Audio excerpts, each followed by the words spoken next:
এই এই দেখেন আমার এই দিকে পিছন দিক দিয়ে অস্ত্র দিয়ে দেশি অস্ত্র দিয়ে আঘাত করছে যাতে কাটা না যায়।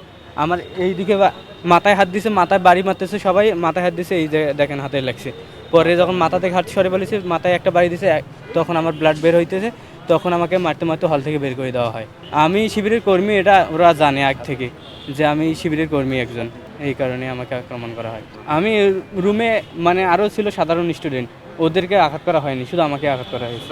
হ্যাঁ, আমার সাথে আমাকে মেরে রুম থেকে বের করে দেওয়ার পর থেকে পরে প্রত্যেকটা রুমে এভাবে তদন্ত করা হয়, প্রত্যেককে মেরে এইভাবে মানে বের করে দেওয়া হয়। তখন আমাকে ঢাকা মেডিকেলে নিয়ে গেছে, তখন তো আমি আর এই বিষয়ে জানি না তত।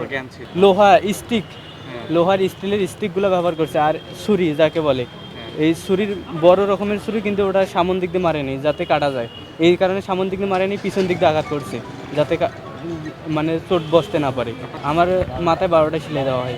সুষ্ঠুভাবে তদন্ত করে এর একটা সুস্থ বিচার চাই, কারণ যারা বহিরাগতভাবে হলে থাকে এবং এইভাবে আক্রমণ করবে, তাদের হলে থাকার কোনো অধিকার নেই।